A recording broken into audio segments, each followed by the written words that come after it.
é que não há, nesses regimes, liberdade, tá bom? Não existe liberdades individuais. Liberdades individuais. Direito de ir e de vir, ok? Então, o Brasil viveu no século XX 2 ditaduras. Eu não sei se vocês percebem. A primeira ditadura que teve no Brasil foi de 1937, vai estar amanhã no teste, hein? A 1945. Como é o nome dessa ditadura? Tá, mas o nome da ditadura? Estado Novo. Ditadura do Estado Novo. Cuidado. Estado Novo é o regime. É o regime. Democracia. As pessoas votam. Estado Novo. É um novo regime que as pessoas não votam mais. Não tinha eleição para presidente, não tinha eleição para governador, entenderam? Então, o nome é Estado Novo. Outra, rígida censura. Rígida censura. Havia um órgão para estabelecer a censura no Brasil. Departamento de Imprensa e Propaganda. Esse órgão, além de fazer as pessoas ficarem quietas, também tinha que falar bem do governo. Então pensa comigo, qual era o principal veículo de comunicação do Brasil nessa época? Rádio. Então o programa que foi criado foi a Voz do Brasil. Entendeu? O diretor desse departamento era um brasileiro chamado Filinto Müller. Müller é alemão. Ah, mas o senhor disse que era brasileiro. Sim, porra, nasceu no Brasil, mas ele era filho de alemão. Ou seja, ele era filho de nazistas. Então dá para entender que era uma repressão do cacete. Vocês entenderam? Então, isso aqui era uma ditadura. Outra, ao ler o jornal, você pega o jornal e vai ler, as matérias que estão ali, elas são matérias que alguém já leu primeiro. E que essa pessoa que leu, ela sabe que não vai trazer tua dúvida, questionamento. Por exemplo, no dia do golpe de 64, no dia 1º de abril, é 31 de março, mas o Exército assumiu o poder no dia 1º de abril. O jornal O Globo, no editorial, colocou uma receita de bolo. Como fazer um bolo lá, não sei de quê, de chocolate, sei lá. Então é como se não tivesse acontecido muita coisa, entendeu? E o governo legítimo de um presidente caiu, que foi o governo do João Goulart.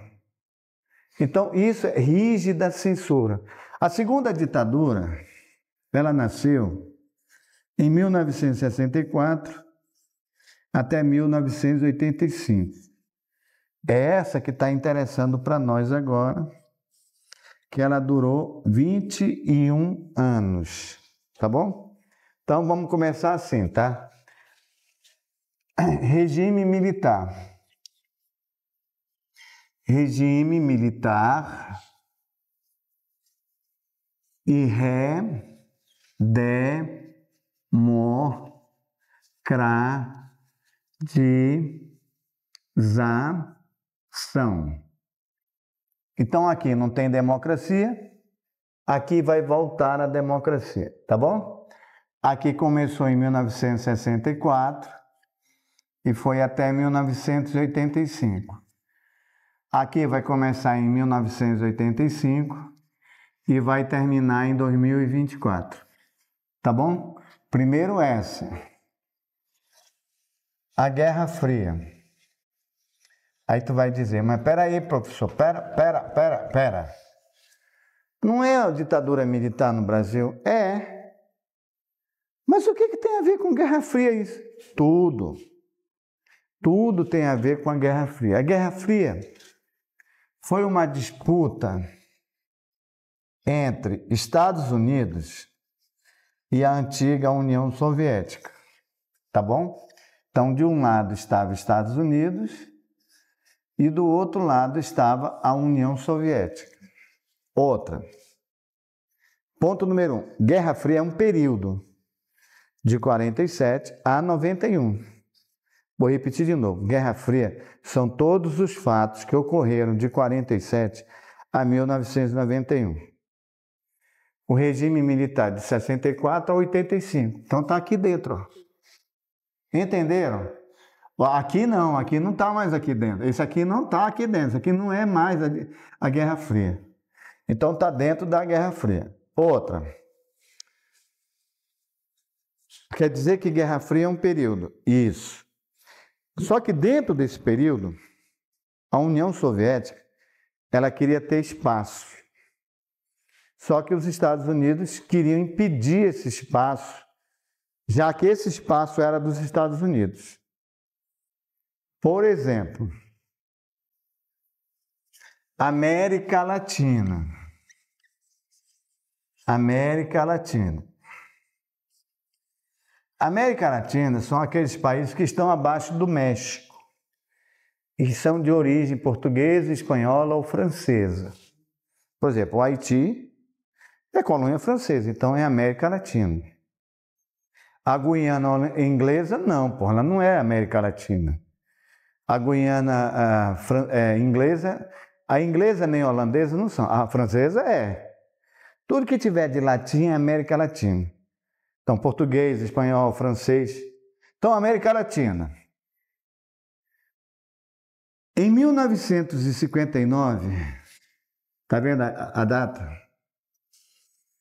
Havia um país chamado Cuba. Cuba era governado por um ditador chamado Fulgêncio Batista. As empresas. Professor, me diga uma empresa. Digo, açúcar. Existe a empresa de açúcar? Claro, açúcar, fazer açúcar lá, para plantar cana, extrair, é uma empresa, um engenho. Outra, tabaco. Tabaco, charuto cubano. Coíba. Hã? A marca de charuto Coíba. Qual é o nome? A marca de charuto Coíba. Charuto cubano. Porra, não sabia não. Aliás, eu honestamente nunca vi, nunca fiz, porque eles fazem bem assim, né? Não sei por que eles fazem isso. É marketing, é? Só frescura. É mesmo, né? Outra coisa, cassino. Quando eu falar cassino, porra, é um prédio gigante, onde lá dentro tem hotéis, tem apartamento, e lá embaixo é jogo pra cacete. Cassino chama droga? Claro. Cassino chama prostituição, sim ou não? Prostituição chama aborto? Sim ou não? Porra, o cara tem uma mulher, a mulher está grávida, ele vai querer assumir? Não, daí é tirar essa porra. Então, assim, vocês estão entendendo, né? Assim, tudo isso aqui era de empresas americanas. Aí o Fidel, ele fez uma revolução. E dessa revolução, ele pegou tudo isso e estatizou. Então, é óbvio, né, gente? São empresas americanas, mas os interesses é americano. Os Estados Unidos, tudo bem, senhor Fidel, tudo bem, vamos conversar aqui. E teve conversas, tá? O senhor vai ter que pagar. Eu não vou pagar nada, vai pagar sim. Então veio todas as sanções. Tu sabe o que é sanção? É proibição. Ninguém pode fazer comércio. A palavra é embargo. O embargo cubano. Ninguém pode fazer comércio em hipótese alguma com Cuba. Aí o Fidel pensou assim, cara, é muito sacanagem. E os americanos tentaram invadir Cuba diversas vezes. Aí o Fidel, cara, é o seguinte, em 1961, chegou lá com Khrushchev e disse assim, olha, Khrushchev, é o seguinte, ele é aquele charuto dele. O negócio é o seguinte, eu vou passar para o teu lado, a gente vai ter a mesma, afinar nossas ideias, mas eu preciso de geladeira, de fogão, disso e daquilo outro. Aí o Khrushchev, beleza. E eu vou fazer uma base de mísseis atômicos, nucleares, né? Para ninguém mexer contigo. Beleza. Então foi isso daí que aconteceu. Mano, aí o Kennedy descobriu. O John Kennedy descobriu isso. Mandou cercar a ilha. É a crise dos mísseis. E iam explodir a ilha. Só que vai explodir, então a gente vai também mandar esses mísseis para Califórnia, para tudo quanto é cidade americana. Para Nova York. Ainda vai estar escrito assim, I love you. Entendeu? Com uma ogiva nuclear. Foi uma situação tão desesperadora que o mundo ficou em alerta. Foi uma coisa horrível. Eu não era nascido. Isso aqui foi em 1962. Então, a partir de hoje, fazendo o concurso, solução é simples, mas difícil. Retira e deixa Fidel. Vocês entenderam? Então, quando alguém perguntasse, poxa, eu não entendo, como é que pode uma ilha comunista do lado de um país capitalista, como é que pode? Porque foi um acordo de guerra. Tira os mísseis e deixa o Fidel. Pronto. Aí o Kennedy, o John Kennedy,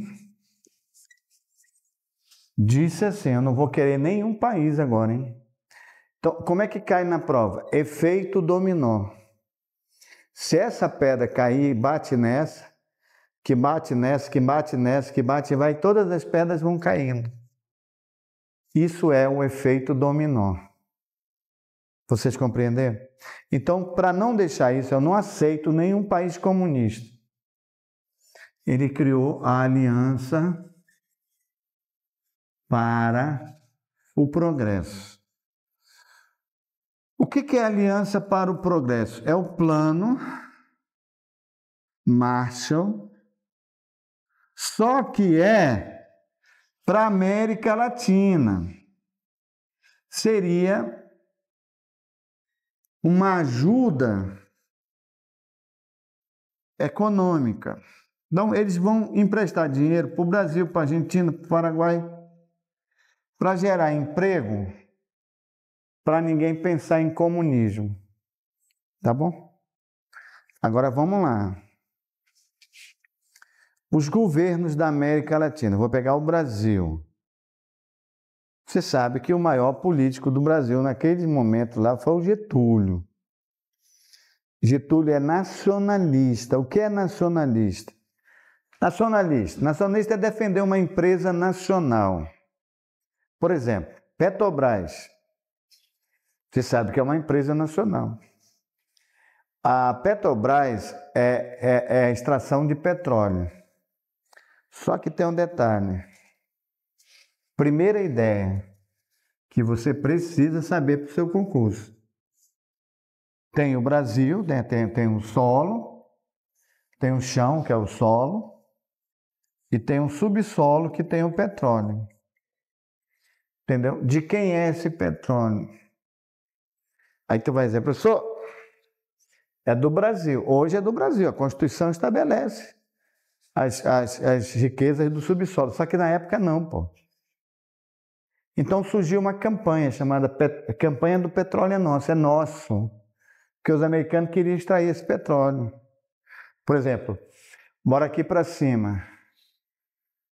Floresta Amazônica. Ah, professor, é patrimônio da humanidade. É, mas quem cuida é a soberania nacional. Entenderam? É patrimônio da humanidade, mas tem a soberania nacional. Só que a gente sabe que essa soberania nacional não está com porra nenhuma, porque existem grandes empresas que são donas de terra, de cacete. Vocês estão lendo sobre isso aí. Mas vamos ao petróleo que interessa. A Shell, o que tu acha? É americano ou é brasileiro? Americano. A Esso, é americano ou é brasileiro? Americana. A Texaco, americana. Então vocês estão vendo que essas três queriam extrair o petróleo. Aí o Vargas foi e disse: não, eu vou criar uma empresa brasileira. Aí disseram: tu é doido? Como é que tu vai refinar? Tu vai refinar onde? Não tem refinaria. Como é que faz? Como é que pega uma coisa bruta e transforma em gasolina, em óleo? Tu tá doido? Ele disse: não, eu vou fazer isso. Quando ele começou a fazer isso, esses gostaram? Então, esse daqui foi até aqui e aqui e começaram a meter o pau nisso e nele. Começaram a dizer que ele era um ladrão, que a Petrobras foi roubada, que não sei o quê. Criaram essa história para tirar de cena. E o Getúlio se mata. Para não renunciar, ele se mata. Aí, idas e vindas, o Jango que é o herdeiro dele, tá? Só que o Jango, 55, poderia ser candidato a presidente? Poderia, mas ele demorou. Aí o Juscelino correu e se lançou. Então o Jango já era. Só tem um jeito, eu ser vice. Então foi Juscelino, Kubitschek, e o Jango teve que passar 4 anos calado. Ele era vice, mas não podia falar nada. Plano de metas, não é dele. Brasília, não foi ele, mas ele era o vice. Só que as ações é do presidente. Tudo bem. Aí vem 61. O fenômeno. O Jânio. Fenômeno. Entendeu? Vou acabar com a corrupção, uma vassoura e tal. Qual é o seu plano para a saúde? Vou acabar com a corrupção, vou usar uma vassoura. Qual é o seu plano para a saúde? Vou acabar com a corrupção, usar uma vassoura. Entendeu o lance? Ele não tinha plano nenhum, porra. É uma coisa populista. Com 7 meses, ele renuncia. Esse aqui era para ser o presidente. Só que lá não é mais ele, agora ele já tinha, né? Já é outro presidente. Eles tinham medo dos governos da América Latina. Por exemplo, Perón, Juan Domingos Perón, não era confiável. Argentino. Outro, Cárdenas, lá do México, não era confiável. Por que não? Porque o Jango não é confiável. Ele vai criar estatais. Então, eu empresto dinheiro para o Brasil, ele pega o dinheiro e joga nas estatais. Ele vai criar lá Vale do Rio Doce, vai criar não sei o quê, que o Getúlio fez, né, na verdade. Então, os Estados Unidos não querem, não aceitam isso. E tem que derrubar esse governo. Operação Condor. Operação Condor. Condor é um pássaro. É o amigo da águia. A águia é americana. O condor é da América, dos Andes. Então, a Operação Condor era apoiar governos militares. O investidor, eu sou o dono da Shell, é bilhões. Aí eu quero investir no Brasil para extrair petróleo. Só que tem a Petrobras que está me enchendo o saco. Então, eu preciso ter Eu preciso ter um governo que segure a Petrobras para eles também terem investimento. Teve um momento da história do Brasil, vocês não eram nascidos, mas eu nem sei como é que está hoje. Haviam muitos postos de gasolina aqui no Brasil. O posto Shell, AES. Hoje em dia, assim, por exemplo, assim, eu penso assim, que a Shell hoje é uma tal de Atem. Eu acho que a AES, eu acho que é essa Equatorial. Ou então essa Texaco, que é a Equatorial. Vocês sabiam que esses nomes saíram? Eu não sei exatamente como é que é o nome da lei, se ela é antitruste, alguma coisa assim. É tipo Colgate e Colinos. Já ouviu falar? A Colgate comprou a Colinos, aí não pode. Aí surgiu a Sorriso. Sorriso, porra, isso é só um migué.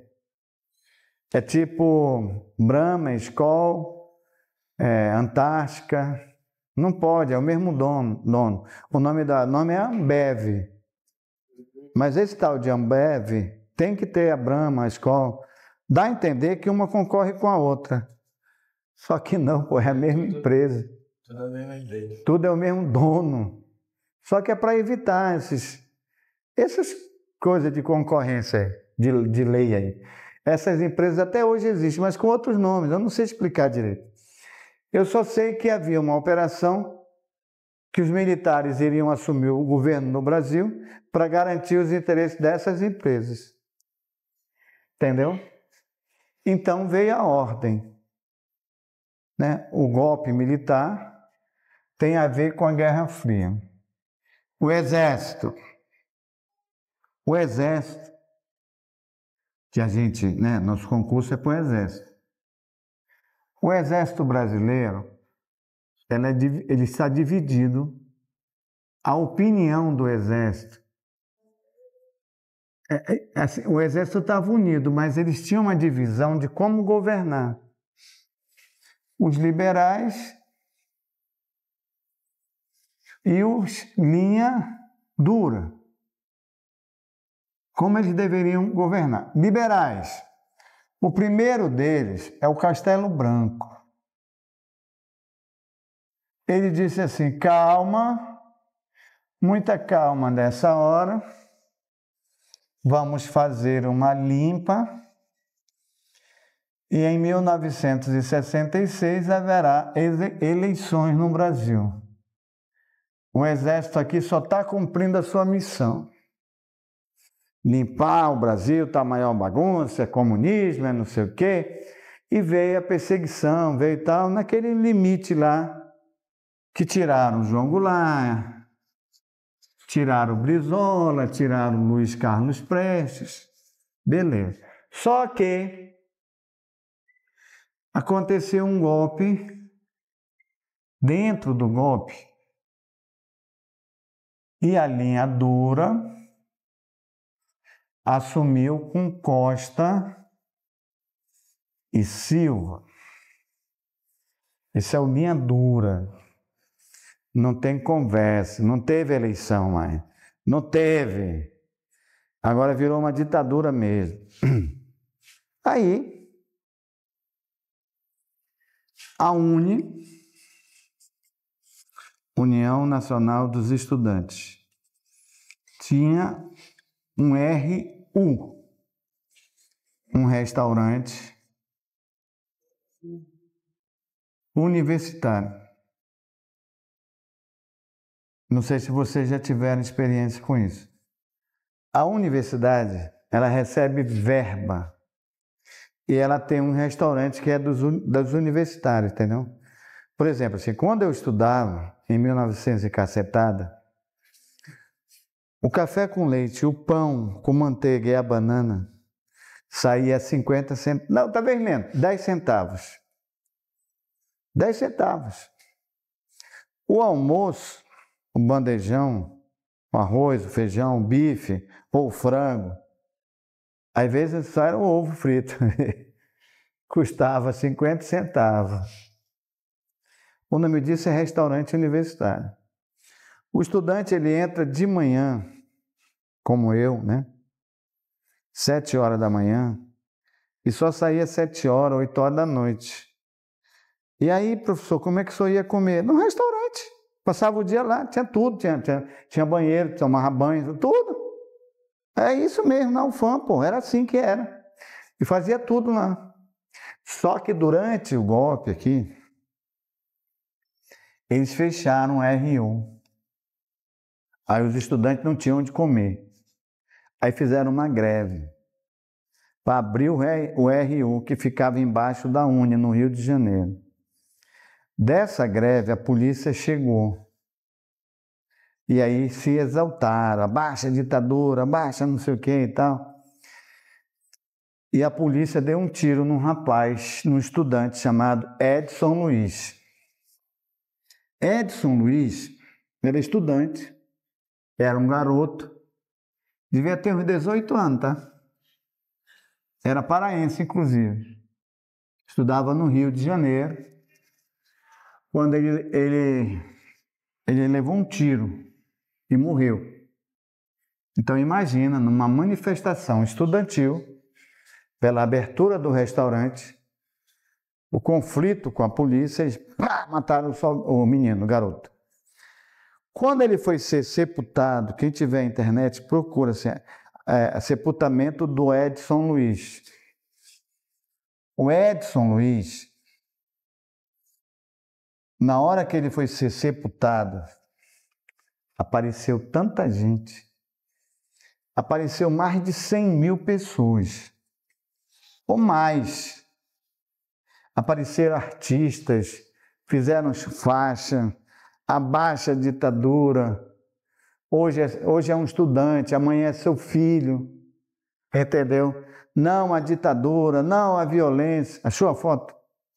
Ele está dentro do caixão. É muito pesada essa foto, é isso aí. Ele era um garoto, pô. Aí, eita porra, aí adivinha, mano. Aí a linhadora não gostou disso, não. Aí um deputado chamado Moreira Alves chegou, foi por essa época, tá? Ele disse, dia 7 de setembro, ninguém vai pro desfile, não. Bora protestar, ninguém vai não. Só os militares que vão marchar. Ninguém vai lá, não. Rapaz, aí começou a frescar, entendeu?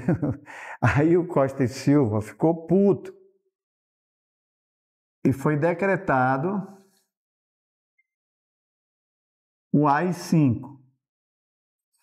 O AI-5, o ato institucional número 5, tem a ver com liberdade. Tem a ver com censura. Não pode mais fazer manifestação. Viu, estudante? Não pode fazer manifestação. Peças teatrais foram proibidas. Tudo. Uma rígida censura no Brasil. Violentíssima. E porrada. E muita gente presa. Só que ele ainda só fez a lei. Ele só fez a lei, ele não fez nada não, só fez a lei. Só que ele teve um AVC. Quando ele teve um AVC, ficou doente e acabou morrendo. O Costa e Silva. Aí, a esquerda pensou assim, tá vendo? Ele não aguentou, tá vendo? Olha aí, olha, mole, um general desse, tal, não sei o quê. Então, a esquerda poderia crescer. Aí a direita, o exército, trouxe o mais repressor de todos, que foi o Médici. O governo Médici, ele é responsável pelo milagre econômico. O milagre econômico. O Brasil passou a ser a 8ª, hoje também, tá? Economia da Terra. Hoje também deve ser a 8ª. Como? Ela está da 12, mas agora foi 8ª. Ela estava da 12 e veio para a 8ª. Isso. Então, aí agora entenda. Aqui, vocês lembram que os investidores são aquelas pessoas que jogam dinheiro, emprestam dinheiro para os bancos. Aí os bancos emprestam para as empresas, entendeu? Então, os investidores só vão emprestar dinheiro se o governo tiver segurança, se a moeda estiver estável, segurança. Então, a partir do momento que eles colocaram os militares, então os investidores se sentiram seguros com eles. Bom, explode no Brasil o consumo. Consumo, geladeira, fogão, tudo isso, né? Isso vai ter um preço, sim ou não? Vai explodir o consumo e vai estourar a inflação. A inflação vai disparar, porque vai chegar um momento que eles tinham que segurar esse consumo. Entendeu? Então, tudo vai acontecer. Bom, a repressão. A guerrilha do Araguaia. Já ouviu falar? Foi um movimento de esquerda que aconteceu no sul do Pará, que lutaram contra o regime militar. O Médici organizou o Exército, a Marinha, a Aeronáutica. A maior operação militar do Brasil chama-se Segunda Guerra Mundial, a FEB. A segunda operação militar foi a guerrilha do Araguaia. O Médici mandou matar todo mundo. Fala-se que não sobreviveu ninguém à repressão. Entenderam? Sim. Outra coisa. Então, esse momento aí é o ufanismo. Ufanismo. Para quem não sabe o que é ufanismo, é aquela coisa exagerada de amor à pátria. Brasil, ame-o ou deixe-o. Esse é um país que vai para frente, porque era a 8ª economia do mundo. Assistiram o jogo da seleção ontem? Nossa. Eu fui assistir, olha que leseira. Porque a gente ainda acredita, entendeu? Nessa época, a guerrilha, ela saiu O Araguaia foi um massacre. Então resolveram fazer guerrilha na cidade, assaltar branco, os guerrilheiros de esquerda. O Marighella, o Lamarca, o Gabeira, que está vivo hoje. O Gabeira sequestrou o embaixador.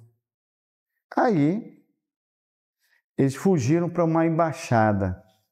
Escorreram para dentro de uma embaixada. E ficaram escondidos lá dentro, para não ser presos. Aí negociaram para eles sequestraram o embaixador. Para eles saírem do Brasil. O Gabeira e a turma dele lá, de guerrilheira. Aí eles foram para a África.